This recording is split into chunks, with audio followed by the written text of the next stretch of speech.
বিসমিল্লাহির রহমানির রহিম। আলহামদুলিল্লাহ ওয়াসসালাতু ওয়াসসালামু আলা রাসূলিল্লাহ ওয়া আলিহি তাইয়্যিবিন আত-তাহিরিন।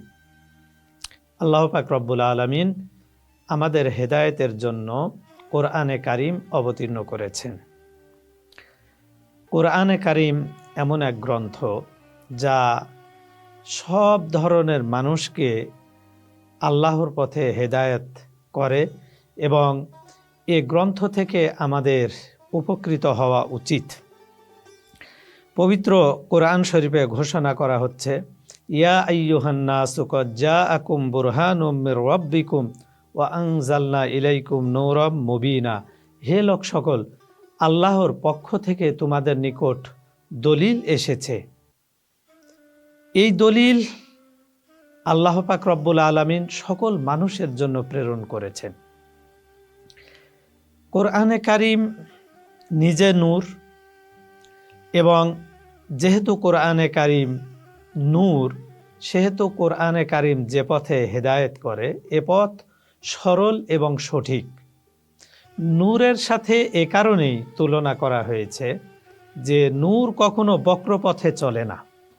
নূর যত দূর যাবে সোজা পথে যাবে। নূর কোনো সময় আঁকা বাঁকা হয় না। আর হেদায়েতের পথ হচ্ছে সরল, সঠিক এবং মুস্তাকিম। যেভাবে আমরা সূরা ফাতিহায় পড়ি, আল্লাহর কাছে দোয়া করি, ইহদিনাস সিরাতাল মুস্তাকিম, হে আল্লাহ তুমি আমাদেরকে সোজা পথে পরিচালিত করো। কোরআন শরীফ পড়লেও সওয়াব, দেখলেও সওয়াব, শুনলেও সওয়াব। একটি হাদিসে এসেছে, বিশ্বনবী হযরত মুহাম্মদুর রাসূলুল্লাহ সাল্লাল্লাহু আলাইহি ওয়া আলিহি ওয়াসাল্লাম বলেছেন, ইন্নাল বাইতা ইদা ফিহি কাসুরা তিলাওয়াতুল কোরআন কাসুরা খায়রু। যেই ঘরে, যে বাড়িতে কোরআন শরীফ প্রচুর পরিমাণ তেলাওয়াত করা হয়, সেই বাড়িতে কল্যাণও বৃদ্ধি পায়। ওয়াত্তাসা আহলু, সে বাড়ির যে সদস্যবর্গ রয়েছে, এই সদস্যদের উপরেও রহমত বৃদ্ধি পায়, বাড়ির সদস্য বৃদ্ধি পায়। আল্লাহ পাক রব্বুল আলামিন সন্তান সন্ততি বেশি দান করেন। এই হাদিসের আরও সামনে বলা হয়েছে যে যে বাড়িতে কোরআন শরীফ তেলাওয়াত করা হয়, এ বাড়ি আসমানীদের কাছে, যারা আসমানের অধিবাসী ফেরেশতাদের কাছে নূরের মতো প্রজ্বলিত হতে থাকে, আলো দিতে থাকে। যেভাবে দুনিয়ার মানুষেরা যখন আকাশের দিকে তাকায়, তখন যেই তারকাগুলো বেশি উজ্জ্বল, সে তারকাগুলো কিন্তু তারা খুব তাড়াতাড়ি চোখের সামনে আসে এবং মানুষ দেখতে পায়।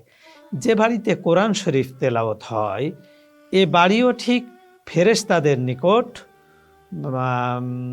উজ্জ্বল, উদ্দীপ্ত হয় এবং ফেরেশতারা এই বাড়িতে এসে অবতীর্ণ হয়। একটি হাদিস আছে, আল্লাহ রাসূল বলেছেন যে আফজালুল ইবাদাতি তিলাওয়াতিল কোরআন। যত নফল ইবাদত আছে, এই নফল ইবাদতগুলোর মাঝে সর্বোত্তম ইবাদত হচ্ছে কোরআন শরীফ তেলাওয়াত করা। আল্লাহ রাসূলের সাহাবা এই হাদিস শোনার পর আল্লাহ রাসূলের নিকট থেকে বাড়িতে ফিরে আসলেন। বাড়িতে ফিরে এসেছে, রাত গভীর হয়েছে, এশার নামাজ আদায় করেছে, রাত্রে খাবার খেয়েছে। চিন্তা করলো যে এখন ঘুমিয়ে লাভ কি, ঘুমামরা। যেহেতু আল্লাহ রাসূল বলেছেন কোরআন তেলাওয়াত করা উত্তম ইবাদত, আমি এই উত্তম ইবাদত আজকে পালন করব। ওযু করে কোরআন শরীফ তেলাওয়াত করতে বসে গেছে। কোরআন শরীফ তেলাওয়াত করতে করতে করতে গভীর রাত হয়ে গেছে। এমতো অবস্থায় তার বাড়ির উঠানে যে জিহাদি ঘোড়াটি বাঁধা ছিল, এ ঘোড়াটি ছটপট ছটপট করে লাফানো শুরু করে। তিনি তেলাওয়াত থামিয়ে দিলেন। চিন্তা করলেন হয়তোবা চোর এসেছে, ঘোড়াটা ছটপট করে লাফাচ্ছে। যখন তেলাওয়াত বন্ধ করলেন, ওই ঘোড়াটিরও ছটপট করে লাফানো বন্ধ হয়ে গেল। তিনি আবারও কোরআন শরীফ তেলাওয়াত শুরু করলেন। তেলাওয়াত শুরু করার কিছুক্ষণ পর আবারও ওই একই শব্দ শুনতে পায়। এইভাবে 3 বার যখন একই ঘটনা ঘটে, এবার কোরআন শরীফ তেলাওয়াত বন্ধ করে দরজা খুলে যখন বাইরের দিকে তাকালেন, দেখলেন যে তার উঠান থেকে অগণিত তারকা নক্ষত্র আকাশের দিকে উঠে যাচ্ছে। চিন্তায় পড়ে গেলেন, কারণ কি? আকাশের তারকাগুলো আমার বাড়িতে এসেছে, কারণ কি বুঝতে পারলেন না। ওই রাত্রেই চলে গেলেন আল্লাহ রাসূলের কাছে, মসজিদে নববীতে গিয়ে নামাজ আদায় করলেন। নামাজের পর আল্লাহ রাসূলের নিকট এই ঘটনা বললেন। বলার পর আল্লাহ রাসূল বললেন যে, তুমি যেহেতু কোরআন শরীফ তেলাওয়াত করছিলে, তোমার কোরআন শরীফ তেলাওয়াত শ্রবণের জন্য আসমানের ফেরেশতারা তোমার বাড়িতে অবতীর্ণ হয়েছিল। কিছু ফেরেশতা আছে, বিশেষ ফেরেশতা, যে ফেরেশতারা সবসময় ঘুরতে থাকে, টহল দিতে থাকে।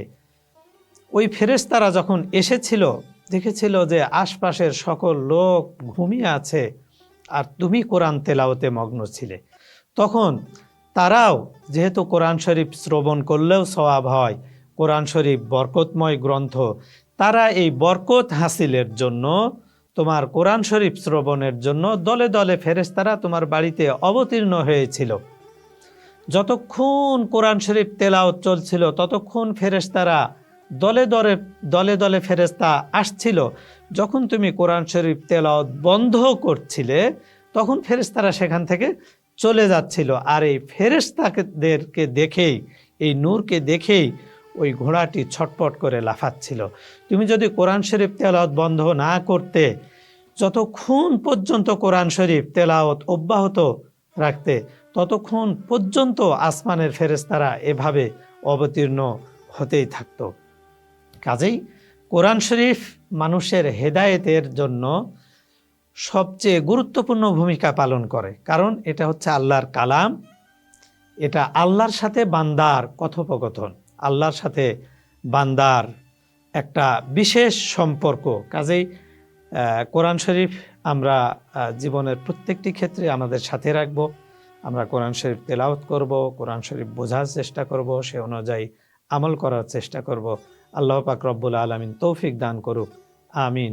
ওয়া আখির দাওয়ানা আনিল হামদুলিল্লাহি রব্বিল আলামিন।